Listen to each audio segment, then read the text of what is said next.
binisita si Mila sa bahay ng amo niya. Darating akong bisita at saka i-juice, no? Opo, mami. Agad namang naghanda sa kusina si Mila. Ayan, nandito na ho tayo ngayon sa tahanan kung saan nagtatrabaho si Mila. Pero hindi niya alam na ako talaga yung surprise guest na hinihintay ng amo niyang si Mami. Tara! Mila! Pakidala yung juice. Ito kaibigan ko.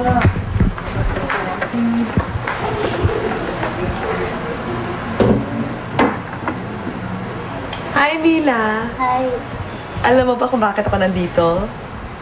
Para sabihin sa'yo na ikaw'y nasa wish ko lang.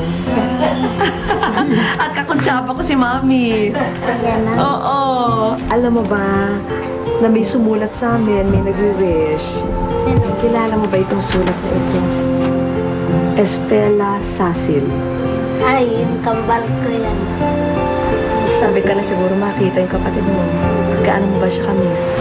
Miss na miss ko na talaga siya.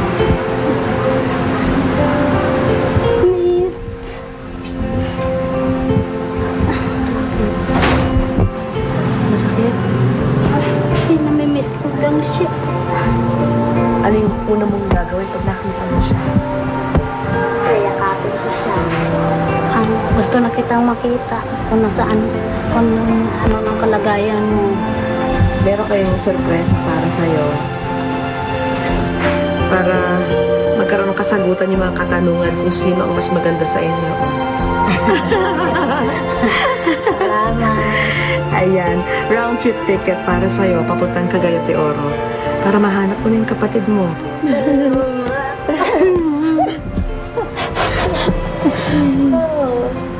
Meron din akong isa pang regalo para sa'yo. Sige, buksan mo. Sige. Isa pa lang. Basahin mo yung pangalan na nandyan. May maliit na pangalan na nandyan. Hindi ko mabasa. Dito. Ito, nakasulat. Leonila. Pangalan mo yan. Ito naman, nakasulat. Estela. So gusto ko, pag nakita mo yung kapatid mo, ibigay mo to sa kanya. Pang remembrance. Pareho yan. Magkakambal din yan. Ibigay mo to sa kanya. Ito sa'yo. Nang gabi rin yun, nagtungo kami kina Mila sa San Mateo, Rizal. Isasama rin kasi namin sa Cagayan de Oro ang panganay niyang anak na si Hill. Gusto ko rin po makita si Ate Estela kasi gusto ko rin po malaman kung magkamukha rin po sila kasi magkapares din po sila ng boses. Kinaumagahan, nagtungo na sila sa airport. Sa loob lang ng 1 oras, nasa Cagayan de Oro na ang mag-ina. Samantala, may importanteng sadya naman sa studyong ito si Estela.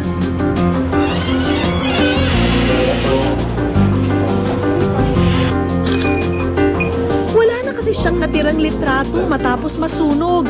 Nagkataon namang kailangan daw niyang magpakuha ng ID picture. Aayusin pa raw ang litrato bago ma-print ito, kaya naghintay muna si Estela sa labas. Walang kamalay-malay si Estela na may nauna na kaming pinasingit na customer.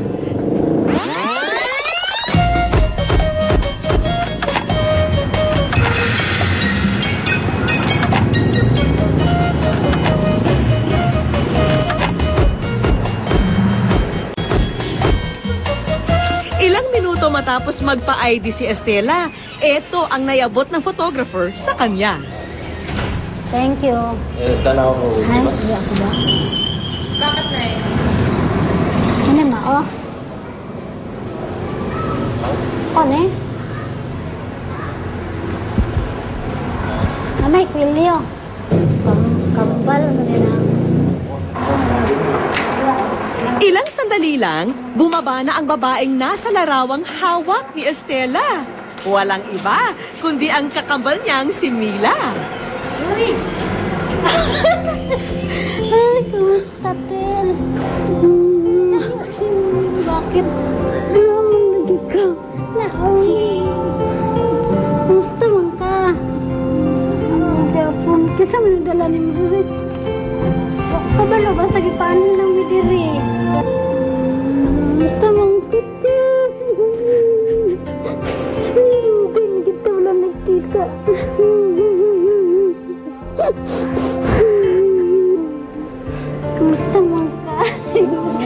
tambok. Ikaw. Gwapa, Inka, gwapa ko. Ikaw man lagi may gwapa. Eh, kinsa mo kauban? Ako mo panganay na. Eh, taas lagi mo mo. Oo. Ako po. Nama po. Yung pangat naman lagi di. Ako na adre. Natambok ang like kami ni. Puti ka na. Basta.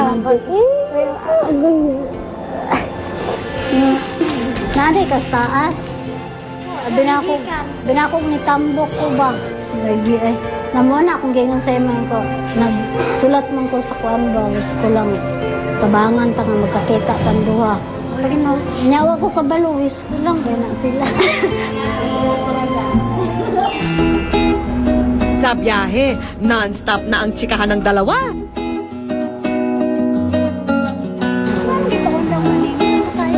Pagdating sa resort, tuloy pa rin ang kanilang kwentuhan. Si Archie naka-eskwela man nagya. Bantog lang, mas bata ka sa ako. Kaya ako lola ng dito.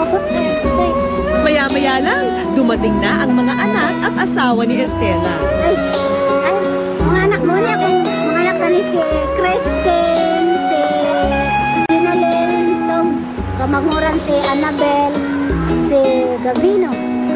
Ako na ako. Bata na.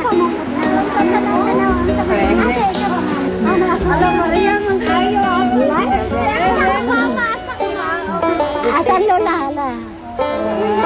Lola, tingala siya, Mel. Ang apo ni Estela, tila nalilito sa dalawa, lalo pat magkaboses din sila. Isang tanaw ni mo. Pinasalamatan na rin ni Estela ang kanyang kambal dahil sa picture na kanyang nagamit. Ay, ako mani.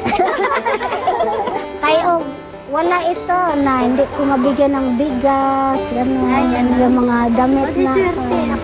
Abay, doblehin na natin ang swerte nyo sa araw na ito dahil narito na rin ang inyong mga kapatid galing Misamis Occidental na miss din kayo.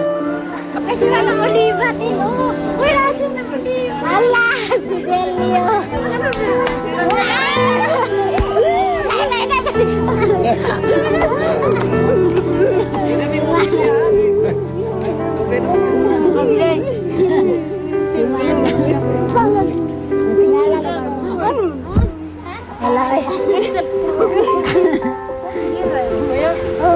Mahila. Ay, si Kaan.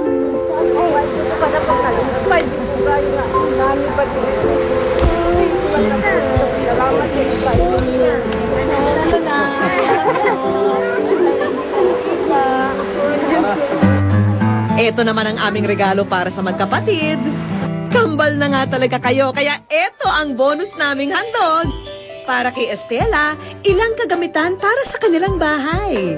At para kay Mila naman, isang bonus na round-trip ticket sa Cagayan de Oro.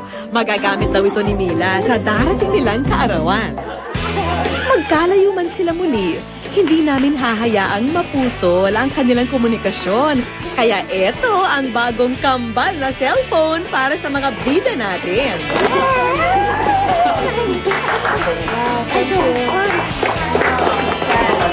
Mayroong video, no? Pag nagkausap kami, kita kami araw-araw. Kahit sandali, titingnan, tapos trabaho, tapos basta masaya ako kasi yun nabigyan yung kasayahan yung matagal na hindi namin nagkasama. Tel, mayroon akong ibibigay sa iyo galing kay Vicky Morales. Para daw to sa atin dalawa. Ay, magkaparehas. Maraming salamat sa buwis ko lang. Nabuo yung pangarap ko na magkaharap kami ng kambal ko. Wish ko lang.